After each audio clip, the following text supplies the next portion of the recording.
It was another successful year for tourism in Ireland. We had 3% growth in overall tourist numbers, particularly strong growth in the United States, up 15.5%. Europe up 4%, Spain up over 10%. The only glitch, I guess, in that context was tourism from Britain, which was down 7%, and that was a trend which started earlier in the year and continued right up to year end. So that is obviously a worry and a concern and a key focus for the industry in 2018. I guess the outcome of Brexit Phase 1 was positive from the industry's point of view, in that the common travel area is being preserved. We should have a seamless border, yet to be seen how that's going to operate. Obviously that comes to Phase 2. And a regulatory, I guess, parity in the context of the current situation that we have in terms of trading between North and South. Looking forward to I suppose the other factor I should mention, which is really crucial, the value of tourism to the economy was 8.7 billion in 2017. Of that, just under 5 billion came from overseas tourists, and that was a 6% increase in the previous year, so increasing in value, which is obviously very important to the industry. And again, the standout there, I guess, is the increase in American tourists, but the fact that when they come to Ireland, they spend longer here, they spend more here, and they also travel more widely. So the regions enjoy a great benefit from American tourists. Domestic tourism was worth 1.9 billion to the economy, and obviously as the economy has recovered, so too has the inclination of the Irish population to spend more time taking breaks in Ireland, and that's good news. And also we would have 300 million euro in revenue from Northern Ireland tourists in the Republic of Ireland. So that's how the 8.7 billion hangs together. Looking forward to 2018, we would see no reason to think that the industry shouldn't be able to deliver a 5% volume increase and perhaps a 7% value increase. And in the context of all that, probably generate another 10,000 jobs in the industry.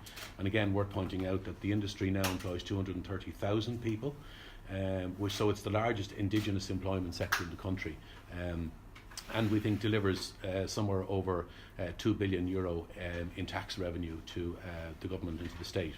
The other key factor we're waiting to see in the short term is the publication of the state's capital programme.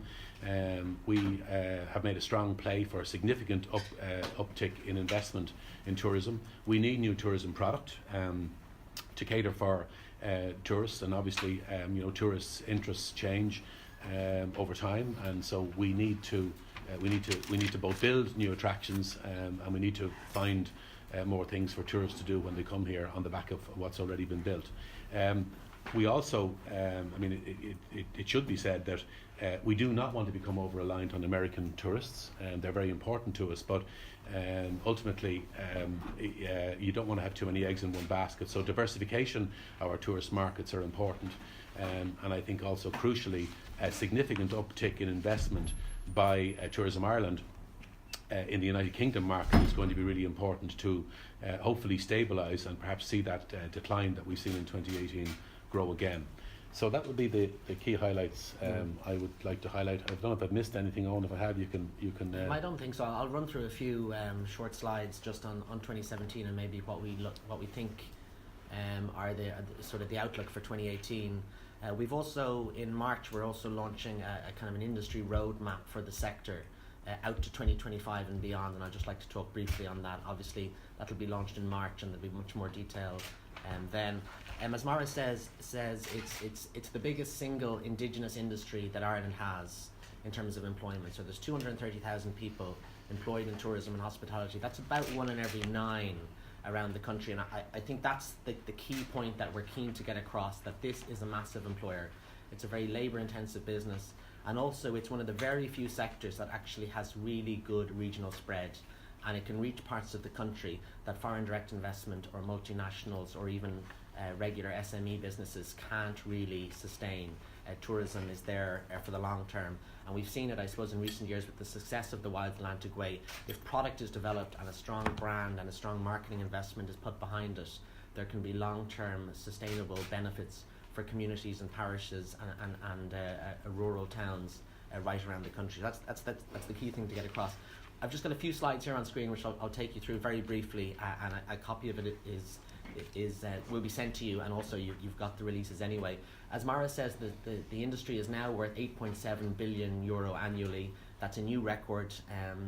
The 6.5 billion of that is overseas tourism.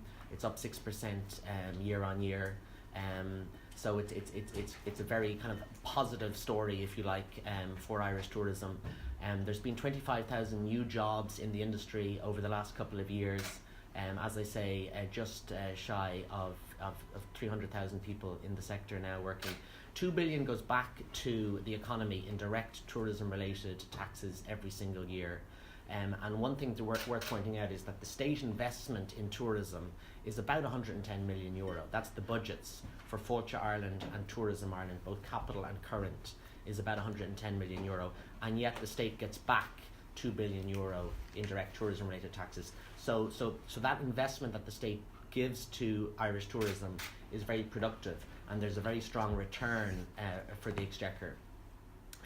It's a record year in both value and volume terms. So this year we'll have had 8.9 million staying visitors coming to the country, which is up 3% on last year.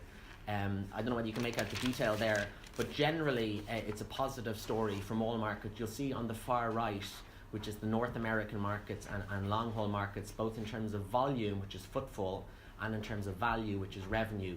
It's been double-digit growth, which is absolutely wonderful. Europe has also been strong, 4% growth in footfall and 2% in volume.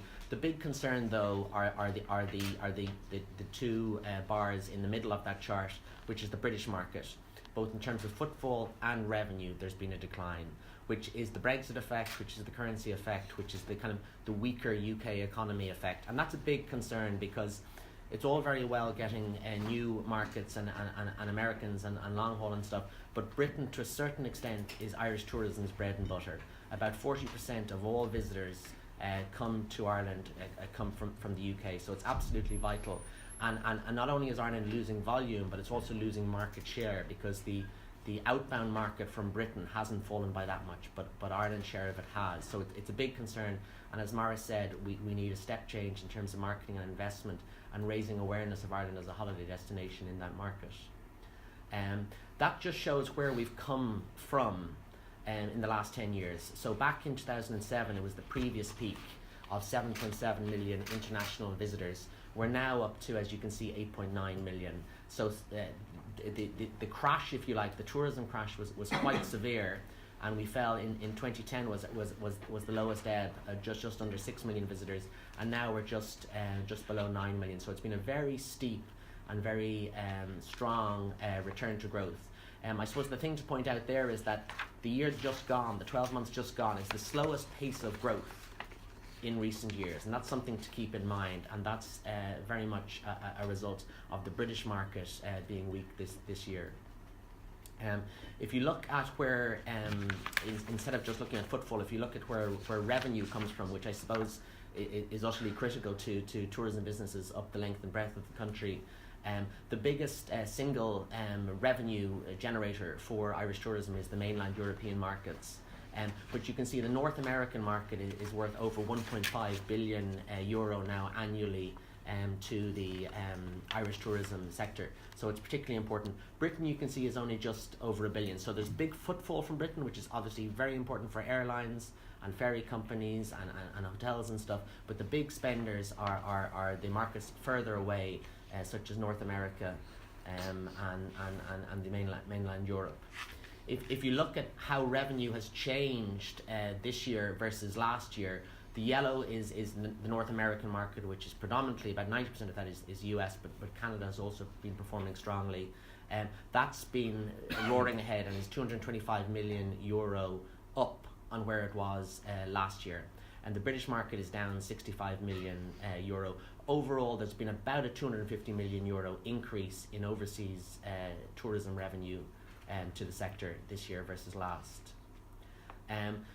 In terms of what each tourist spends, which is an interesting one, because there's obviously appealing to high spending markets is particularly important.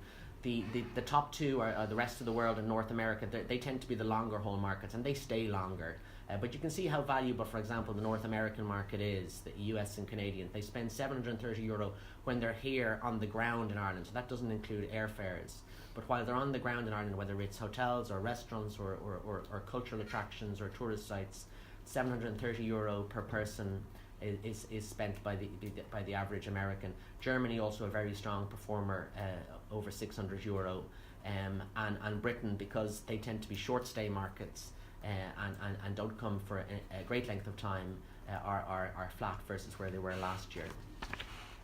In terms of 2018, there are challenges there. Maurice mentioned them in terms of Brexit, in terms of lack of government investment in marketing and new product development, which we hope will be addressed. But saying that, we still think 2018 should be a positive year for Irish tourism. And really that's looking at what sort of access there is into the island in 2018. And if you look at air access and sea access, there is increases. And usually that is a good determinant of what visitor numbers and revenue is likely to be. So we expect the volume of visitors to Ireland to increase by about 5% next year, and the value of visitors to be up by about 7%. It's worth stating that, particularly on the transatlantic side of the house, there's very strong growth and air access investment by Aer Lingus in particular, but also the likes of Norwegian and some of the US carriers. But you all would have heard of Aer Lingus's new Miami and Seattle and Philadelphia routes and so on, and they're very exciting and they're very positive for Irish tourism as a whole. Likewise, Ryanair is investing quite heavily in the likes of the German market, so we should see a bounce from the German market this year, which is a particularly attractive one. Britain will remain the big concern. And there's a whole variety of reasons there, but it's the Brexit impact. So although Brexit hasn't actually happened yet, there is a Brexit impact, and it's really down to the relationship of sterling and euro, and also just the UK economy as a whole is looking wobbly, if you like, with higher inflation and lower growth expectations. And of course, one of the first things to get cut back when there is a recession or where there is a tightening of the economy is discretionary spend on things like travel and tourism. But looking forward to 2018, we're still positive, and as I say, as a sector, it's too important to take for granted. So we'd be strongly encouraging the government to back this sector in terms of the right sort of policies and the right sort of investment strategies. Brexit, and we've all blue in the face talking about Brexit, so I won't labour it. But as Maurice said, phase one has been successful for Irish tourism. The common travel area is utterly vital. The no hard border on the island of Ireland is utterly vital as well. Anything that restricts the movement of people is anathema to tourism. So the idea of a border and a delay in people travelling north-south or south-north would have been very problematic. So the common travel area and no border is particularly important. In terms of phase two, and this is obviously, as you know, the sort of the trading relationship between EU and UK going forward, the big issue for Irish tourism is really about open skies. So at the moment, as you know, the UK being part of the EU means that all UK airlines are part of the Open Skies Agreement, which means they can fly completely liberally between the UK and the rest of Europe and vice versa. That ends when the UK leaves the single market, and there's no WTO aviation agreement to fall back on. So an alternative needs to be put in place. So we would say that is the critical thing from a tourism perspective that needs to be addressed in phase two, and has to be addressed quickly in phase two, because of course airlines plan 12 months out, and they'll start planning and scheduling their programs and their routes for 2019 fairly soon in 2018. The other issue is regulatory convergence. It was referred to as part of the phase one, but it's one that we're keen to keep an eye on. You know, the idea of state aid or environmental aspects, all those sort of things are particularly relevant to Irish tourism. You know, for example, if the UK is unburdened of the state aid restrictions that the EU imposes post 2019, you could have possibilities of the likes of Belfast airports incentivizing airlines to land there rather than Dublin, Cork or Shannon, which it wouldn't be a level playing field, so it's something that we'd have concern about. Our strategy, as I say, it'll be launched in March. We'll keep you all posted, and we hope you'll be able to come to it. It's if you like, a strategy led by the industry that we hope will be enabled by the government and supported by the agencies. And the rationale behind it is that there is a strategy, as some of you know, a national policy for tourism to 2025 at the moment, which is unambitious, which is dated, which has been overtaken by events such as Brexit and Irish tourism's success. So we've looked at it and we've decided that who knows best what a sector requires and what a sector might be able to achieve if it's not the industry itself. So we've consulted widely with the industry and with industry players, and we'll be launching a strategy for growth to 2025 and beyond. The size of the prize, we're debating it at the moment, but you can see some of the figures up there. I suppose if you look at the second line, which is at the moment overseas tourism is worth 4.9 billion to the Irish economy. In 2025, if the right sort of policies and the right sort of investment strategies are pursued, there's no reason that can't grow by over 50% to about 7.6 billion euro. That would return 1.75 billion to the Exchequer just on overseas tourism in taxes, and it would add 50,000 more jobs, and we should be somewhere around the 13 million visitor mark. But for that to happen, the right sort of policies and the right sort of investment strategies need to be put in place in terms of marketing, in terms of product, in terms of facilitating air access. But the prize is very big. Tourism is one of these wonderful industries that can't be outsourced, it can't be offshored, it's here to stay, and it needs to be nurtured and invested, and it's far more sustainable than other sectors. And I think that's worth keeping in mind, as well as the regional impact. That just gives you an idea of where we are at the moment. So the current funding is around 109 million. There's another 20 million euro or so which is spent by Forge Ireland on capital, on new products and on new things to see and do. I showed you a slide before how much money goes back to the Exchequer in direct tourism related taxes, and how many people are employed in the sector.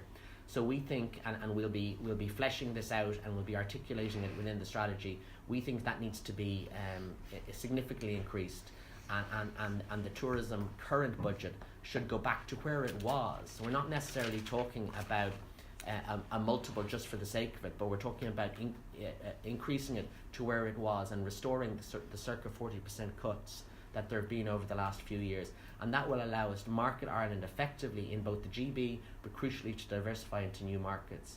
Also, though, we think, and Maurice mentioned it, that there needs to be a significant increase in capital funding for Irish tourism. So that's money that's allocated to new products and new developments and new things to see and do around the country.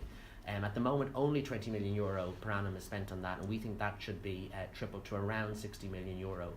And hopefully the National Capital Plan, which was due out in December, I presume it will be published in January or February. Hopefully there's a significant increase for tourism, because we do need to invest in new product and develop new things to see and do for the international visitor. I'm not going to labour this, but just to say that the Tourism 2025 Plus strategy that we're doing is kind of covering 9 themes. So it's everything from Brexit to market diversification to new product to education and skilled. It's quite detailed. We've done quite a lot of work. We've been developing it over the last 6 months or so. And within each of these themes, we will have a series of recommendations, which then we'll track every 6 months to make sure they're being, if you like, actioned. And if they are all actioned and they are all fulfilled, we're confident that the numbers that we showed you of where Irish tourism can be in 2025 can be realised. So that's just a kind of a brief overview of 2017, 2018, and kind of a very brief snapshot of where we hope our 2025 strategy will go. And as I say, that will be launched in March. Happy to take any queries, myself and Maurice, happy to answer any queries as best we can on either the year just gone or what lies ahead of us. Oh, and your forecast for next year is considerably more optimistic than Tourism Ireland came out with a few weeks ago. What are you basing that on? Well, I think Tourism Ireland's forecast was Island of Ireland, where we're looking obviously at the Republic of Ireland, so there'll always be a slight discrepancy in that regard. The main driver of our outlook is air access and sea access. So on sea access, for example, the Irish Ferries are launching their new ship WBH this year, which will travel between Ireland and France, which will be the biggest ship coming into Ireland in terms of footfall and in terms of car passengers. So that should help. There's a big boost in short haul flights into Ireland, particularly from Germany with the likes of Ryanair. Aer Lingus have very expansionist plans for that transatlantic route, and very much are looking at Dublin as a hub. So there's no reason they can't fly American people into Dublin. If those American people decide to get off and enjoy the Irish tourism experience, great. Otherwise, they can always continue on another IAG airline to anywhere in continental Europe. So Aer Lingus are very bullish about the possibility of transatlantic, and we're very supportive of them in that regard. So that's the main, if you like, drivers of our numbers, as well as the fact that just looking at the kind of economies, because the economy ultimately is the critical thing that affects travel and tourism numbers. The US economy is going well, seems to be performing quite strongly. The stock market is doing well. Employment numbers are very strong. The Eurozone seems to be in a far better place than it was. The big issue, of course, is Britain. And in many ways it might get worse before it gets better, because there's concerns now that the impact of the Brexit effect is filtering into the economy in terms of higher inflation and lower growth expectations and stuff. And I think we're going to have to fight very, very hard to maintain our market share in that market. And at the moment, and we talked about budgets, but Tourism Ireland will tell you this, they used to have a budget of 20 million euro for the British market. It's now down to 8 million euro. And that 8 million euro, doesn't go very far over a 12-month period across the number of channels they need to cover. So what we really think we need is a significant investment in GB, but also in other markets to make sure this sector continues to grow.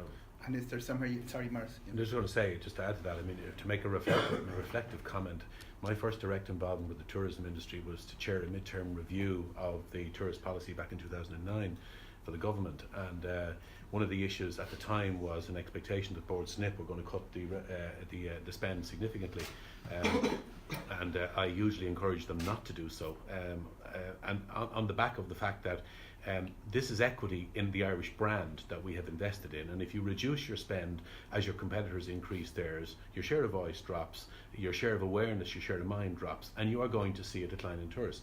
And I don't think it's totally to do with pre-Brexit, Sterling and Brexit. I think that's a factor as well. If you underinvest, you will unfortunately reap the reward of underinvestment. That's why that piece of the equation is critical. Just one other comment.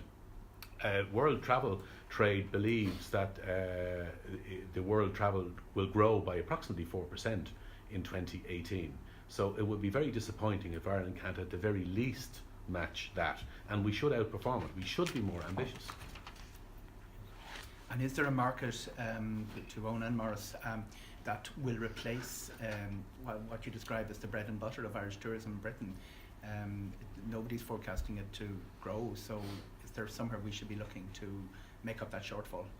Well, I think the US market should perform strongly. I think the European market should perform strongly. I think that'll add to the Irish tourism pie, if you like. There are long-haul markets coming on stream, the likes of Cathay Pacific, as you know, starting the first direct Asian flight into Ireland, Hong Kong into Dublin, which will be a plus. But Britain, I think, will always be very important to Irish tourism. It's about 40% or just shy of 40% of all visitor numbers, of the footfall into Ireland comes from Britain. It's very difficult to replace that. It'll always probably be our single largest source market, and you'd expect it to be in terms of it's our nearest neighbour. There's such good air access and sea access. There's such a strong visiting friends and relatives market. I think, being ambitious, we should be looking to shore up our share of the GB market. We may not grow our business significantly, but at a very minimum we should be maintaining our market share. And at the moment we're losing market share. So Brits are still travelling abroad, but they're choosing other destinations to Ireland. And Irish tourism, I think, needs to stay competitive, needs to offer as compelling a tourism product as possible. But also, crucially, there needs to be more awareness of Ireland as a tourism destination in Britain. And that comes down to Tourism Ireland marketing budgets, which have been cut, as we said, by 40% over the last few years. So just on Brexit and on protecting UK market share, specifically the lever that you want to see pulled most quickly or most often or whatever, is increased spend in the UK marketing. That's what you're calling for. Is your optimistic projections all the way out to 2025 based on the presumption that the 9% VAT rate will continue almost into perpetuity? And does the excuse of Brexit give you cover to kind of argue for its retention? Because otherwise the increasing figures each year would seem to weaken the argument for the retention of that rate. You go on first. Well, I mean, I suppose the thing about the VAT rate, which I think is always worth keeping in mind, is that the VAT rate for tourism services in Ireland is the same as the VAT rate for tourism services across the whole of Europe. So we're aligned with the rest of Europe. We're competitive with the rest of Europe. And one of the big things that the government was focused on, and I kind of applaud them on it, is making sure that Ireland didn't lose competitiveness, particularly in this kind of difficult period. And the VAT rate is critical in that regard. And the government, of course, and the Exchequer and the state has done particularly well out of tourism in the last few years in terms of significantly increased returns to the Exchequer. In terms of looking to 2025 and beyond, the strategy that we're doing will have a suite of recommendations. There'll be about 50 or so recommendations in it. One of them will be to maintain competitiveness on the tourism VAT rate. If the tourism VAT rate changes and goes up, it damages Ireland's competitiveness. It'll affect Ireland's value for money perception, and none of that is good for Irish tourism growth. So VAT will be just one of the recommendations within our strategy, but it'll be an important one nonetheless. Yeah, and don't forget, the state has had a good return from it. There's been a 25,000 increase in the number of people employed in the sector. We'd anticipate a further 10,000 in 2018. So the state is getting the benefit of that in increased, people, in work, contributing to the economy and paying tax. Can I just ask, what kind of new products are you thinking of when you say we need to have more things for people to do and more attractions and so on? Well, if you look at the Wild Atlantic Way, is always used as an example of a very successful concept and development in Irish tourism, and it's true. And actually, it was an ITIC initiative initially back in 2011 to come up with a branded Atlantic coastal route, and Walsh and the local authorities turned that into the Wild Atlantic Way, which we salute. But if you look at the Wild Atlantic Way, it's very skewed. So Galway does well, and south of Galway does well, particularly the Killarneys and the Corks of this world. But north of Galway, the Sligos, the Donegals and stuff is bereft of tourism to a certain extent. And there's vast potential there. You look at the likes of Cliffs and Moher, which is close to capacity, and they're trying to manage numbers, and they're trying to ensure that they invest to create additional capacity. But there's a comparable Cliffs experience in Slieve League in Donegal, and yet it doesn't have the investment or the facilities or the coach parking or the interpretive centre and so on that it requires. So that's an example of investment by the state or by the local authorities in a product that can significantly transform an area. You look at the likes of Cork, it doesn't have a convention or event centre.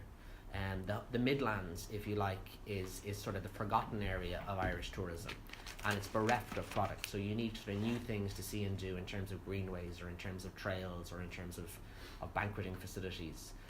So there's a kind of a series of investments that can be targeted and can be very relevant that will appeal to the international market. And I think that's the important thing, that historically we've kind of doled out a little bit of public money here and there, and what we probably need is fewer, bigger, better in strategic locations, things of international appeal and things of scale. And I think that'll stand the stead over time. Yeah, I think that last point that Eoghan makes is a crucial one. I mean, what it's about is creating hubs. So the Northwest doesn't have a hub; it needs a hub. It needs to see, if you like, signature investment that people in the private sector will then subsequently get behind. I mean, the one thing that will happen, I don't think it'll open in 18, I think it's 19, is Centre Parks in Longford. Now, there's a phenomenal investment. And of course then, and Eoghan commented on the lack of product in the Midlands. Walsh Ireland will be launching a new Midlands brand this year. The key issue, of course, is, well, what's the product that's going to be there to support that brand? And again, one has a concern that we don't want to see investment in the other strong Irish brands dissipated because a new brand is being developed, which will need, well, A, will need support, but B, will need product to sustain it behind the scenes. So what do you think of the possibility of Walsh Ireland are exploring the possibility of launching a Viking Coast brand for the southeast of the country? What do you get after? Well, I think it's worth exploring. I mean, I saw it myself just in the in your own newspaper today or yesterday, you know, a tender has been put out to explore the possibility of I suppose a Viking themed coastal tour along Waterford or Wexford or whatever, and it's worth exploring. Those sort of things I think are worth investigating. A proper amount of research needs to be done behind it, and if there is the essence of a very good product or tourism experience behind it, then money should be invested accordingly. Maurice mentioned Centre Parks, which is a very good example, if you like, of investment in the Midlands, but it's of course private sector investment. So there's €230 million being invested by the private sector in creating a new visitor experience in the Midlands, which is very important, and will be 1,000 permanent jobs. But equally, we need the state and public sector funds to get behind other parts of the country to invest accordingly, and hotels and restaurants and other tourist attractions will follow in their stream. And do you have an idea, just about a Midlands, for example, product? Because are you toying around with ideas? Are you putting them out there? Well, we're an advocacy group and a lobby group and a representative group, and we're not necessarily the ones to come up with a product plan. That's more in the Fáilte Ireland remit. But the Shannon corridor is the obvious sort of spine of the Midlands, and I know Fáilte Ireland are doing a lot of work on developing a brand or a concept or a kind of a suite of products along that Shannon corridor and sort of 50 miles either side of it. But it's the obvious one, you know, running from Limerick up to Enniskillen or wherever it runs from. It's very strong natural beauty and very appealing to the overseas visitor, and particularly the German market is a particular strong user of the Shannon. Sorry, can I just check, is there not a visitor centre underway, actually, the 4 million centre being planned? There is one underway. I don't know the number. I don't think it's as high as that. But again, I think, you know, we shouldn't restrict the ambition or the potential of that particular area, and a lot more could be done to develop it and make it more accessible for the overseas visitor, because it's a spectacular piece of natural beauty. Are you surprised with a Taoiseach and a finance minister who actually worked in the Ministry of Tourism that the government thinking, as you say, is so outdated in terms of tourism? Do you think that they might have a better brief, or well, why do you think that? Well, I think it's a plus that we have a Taoiseach that knows tourism and gets tourism, and he was the man who brought in the VAT rate at 9%. He was behind the gathering concept, you know. So the recovery of the tourism sector coincided with Leo Varadkar's tenure as minister. Likewise, Pascal Donoghue was very supportive of it. I think now is the first time really that the purse strings can be loosened, because there has been a lengthy period of austerity and a very tight budget. But now that purse strings can be loosened, now that the economy is in a slightly better position, I think it's only appropriate that come the next budget, the government does properly invest behind tourism, because, as I say, it's not for the tourism sector or the tourism industry to necessarily line their own pockets, but it's the fact that there's 230,000 people employed in the sector right around the country. And if you go down to the likes of Corry, you know, something like 1 in every 5 people work in tourism and hospitality. So it's too important to take for granted. It's too important for the state not to take an active interest. And the VAT rate has been a particularly important, if you like, government policy, and I'm delighted they've kept it, and I think they should keep it into the future. But on the spending side and on the investment side is the area that we really need to focus on now. I guess, to be sort of somewhat blunt about it, if there isn't a significant increase in the capital plan that gets published early in the new year, then we will be extremely disappointed, because we do believe that they do get it, actually, because they both served in the ministry before. So, and you know, whenever I'm talking to people in government, I'll remind them always that this is actually foreign investment that comes into Ireland, and you know, the mindset change is required to some extent by perhaps other officials who don't understand the sector particularly, and don't understand its depth and its importance and its regionality. So to me, that will be a clear signal when the capital plan comes out, whether they support the ambition that we've got. There's been a steady stream of new hotel developments over the last couple of years, and some more in the pipeline, and pretty much I think all are getting the planning permission Commission, because I think the authorities recognise the need for it. At what stage do you think, is there any fear that all the ones that have already been announced that we're getting close to maybe saturation point then, and have you concerns there that very quickly in the event of any downturn we could be back into the days where hotels will face closure again? Well, I think, as we said, there's about 4,000, 5,000 bedrooms coming on stream over the next few years, which is needed. And you know, when you look at the ambitions we have for our sector, there will need to be additional hotel stock, not just in Dublin but right around the country, as well as additional routes and additional tourism products. I think, you know, Fáilte Ireland are tasked with doing an exercise which is an important one, of looking at where demand and supply is over a 3-4 year period, and I think that needs to be done on a regular basis. But ultimately, the market and the private sector will drive this. You know, hotels are built by the private sector, and they build it because they can see a positive demand projection, and they see a positive business in hotel construction. And if you look at tourism, travel and tourism's projected growth over the next few years globally and into Europe and also into Ireland, it's a positive success story. And I think the supply needs to catch up with where demand is going to go. Is there any downside in terms of the as I say, the steady stream of hotels in Dublin that it'll reinforce this fear from the rest of Ireland, that you have people who come to Ireland will go outside and travel down to the regions, but they're doing day trips? Is that? Well, it's still a concern? It's a concern. I don't think day trips out of Dublin are the way to best experience Irish tourism.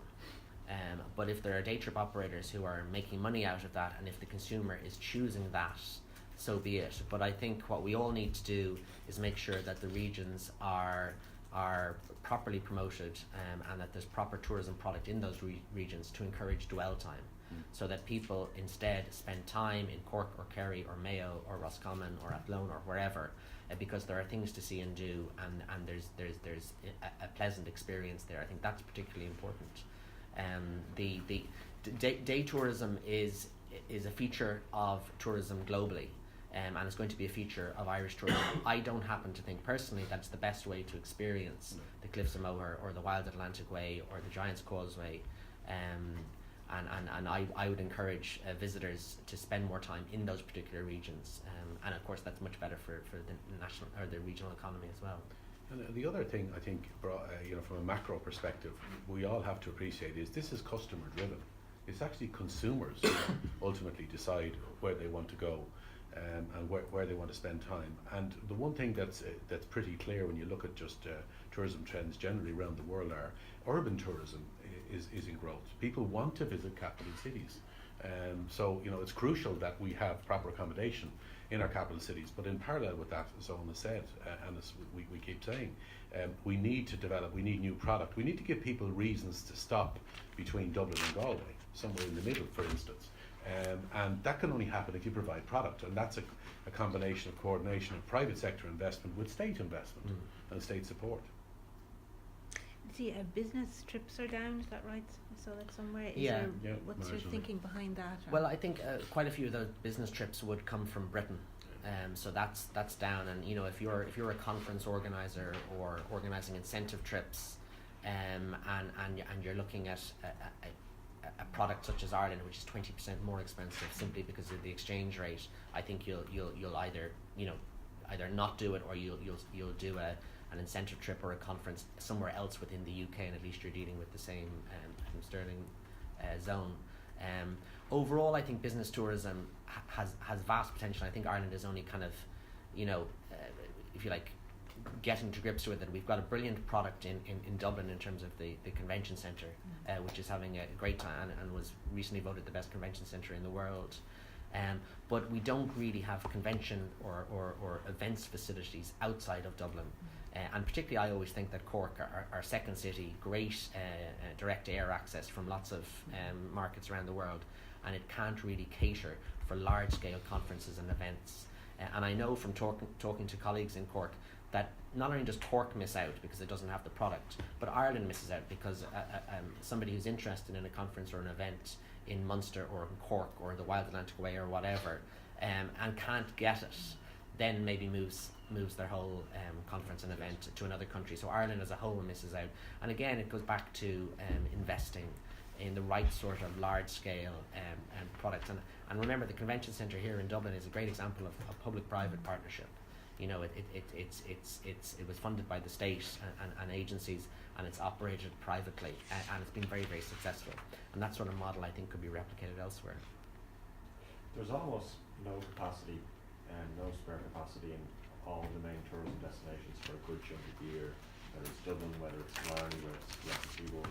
So all the growth that you're talking about, all of that either has to come in the shoulder season or in places like the Midlands and so on. Is that fair to say? Well, I think you can invest in current product as well. So for the Guinness Storehouse is the #1 visitor experience in Ireland in terms of visitor numbers, and it's planning to grow its product. So it's investing millions of euro, creating a second gravity bar and new visitor experience in order to cater for the increased visitor flows. Likewise, the Cliffs of Moher is investing significantly in coach parking facilities and some of its interpretation. So you can both invest in current product to increase capacity, but also crucially, you do need a new product of scale and international appeal around the country to, if you like, maximise your return from the tourism market. So it's a combination of both. Well, I suppose I'm just looking at the year ahead. If visitor numbers were to grow by 5% and value by 7%, all of that has to come either in the Midlands or in the shoulder seasons. Otherwise, it's not going to come. There's no capacity there for the orchestra. Well, there is capacity. I mean, you know, even in the summer seasons, there is capacity in Dublin, in Kerry, in Cork. You know, you're getting close. I mean, if you look at hotel occupancy rates, they're probably 90% in the summer season. But there is still capacity there. But you do need new product, and you do need to spread the business, undoubtedly, and particularly less so for 2018, but particularly looking to 2025, if we're to hit those sort of targets and to achieve that sort of growth level and that sort of employment level, you need to spread the business in a more equitable way. But yeah, your broader point, I agree with you on. I mean, there is capacity there. It does require, and I think this is what the industry is doing. I mean, the industry knows itself what its capacity constraints are. So when they're out going to holiday fairs abroad, they're obviously going with pre-prepared plans for people to come in shoulder season and off season, because they recognise the limits to their capacity. And you know, that is a factor, no question about it. To be honest, do you believe tourism Ireland's come under pressure when eventually we're going to have two regimes, one in the EU and one outside the EU after Brexit, and the wrangling recently? Do you think that there is a problem there for an all-Ireland body?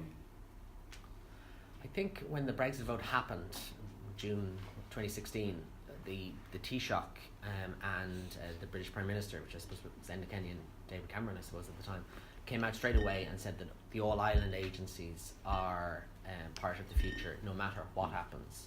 And I think from a tourism perspective, I think Ireland has been well served by an all-island approach. I think the idea of going back to a day when Northern Ireland was promoted and the Republic of Ireland was promoted, and you know, the sort of inefficiencies in that regard wouldn't be a positive. I think the consumer overseas looks at Ireland as a single destination and doesn't differentiate between north, south, west and east. So I think it's particularly important, no matter what happens with Brexit, no matter what happens with the new EU-UK deal, that the all-island approach to marketing is maintained. If we had a hard border, or if we ever have a hard border, it changes things, it undermines things. If the common travel area hadn't been maintained, it would undermine things, and then you might revise your thinking on it. But with the common travel area secure, with no hard border, no matter what the trading relationship is between UK and EU, I think it's important that we have an all-island approach to marketing.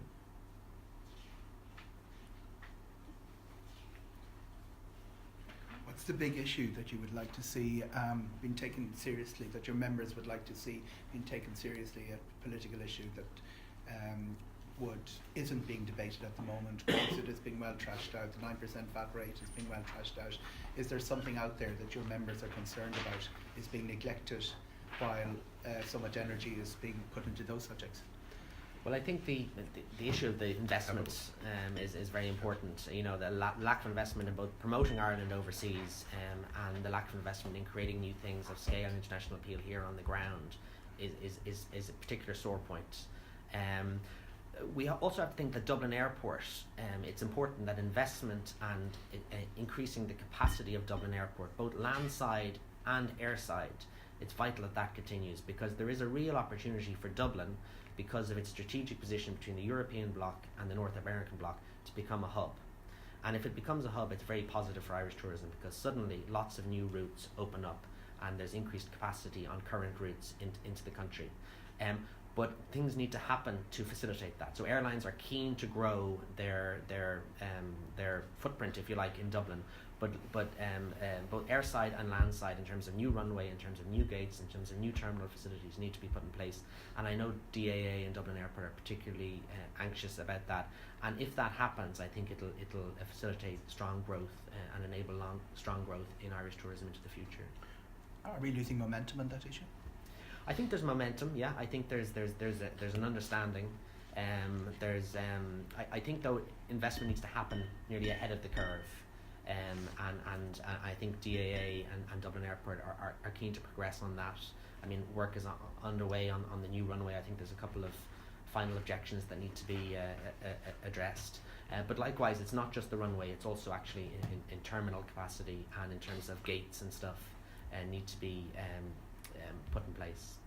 I mean, why do you produce a strategy to 2025? Is my answer to your question. You do that because you want people to lift their heads, look at the horizon, see what the opportunities are, and make decisions in the short term which will have tremendous implications in the long term. That to me is the key. You know, that's why because who can predict what's going to happen in the world in the next 7 years? Nobody can predict anything with any great degree of certainty other than general growth and so on. But we clearly know we have a product here. It's in our DNA. Tourism's in our DNA. It's the single biggest indigenous sector we have. So if there is a recession coming in the next 10 years again, as is probably likely when you look at cycles, wouldn't you prefer to have the most broad-based, best serviced industry with the capability to be nimble and flexible as it might need to be? I mean, that really is what it's about. So we just need to get more focus on ambition. And the industry has work to do as well. We need to improve our digital skills. We need to improve our language skills as we broaden, the tourist that we want to get from in terms of diversification. So this is a two-way street. It's both for the state and for the sector. Yeah. And I suppose value for money is critical, and it's we talk about new hotels in Dublin. I mean that added competition actually helps the value for money initiative. So I think that's particularly important, because there'd be nothing more dangerous than being complacent and assuming that this growth will continue into the future. The industry has to, as Maurice said, remain very, very responsive and agile.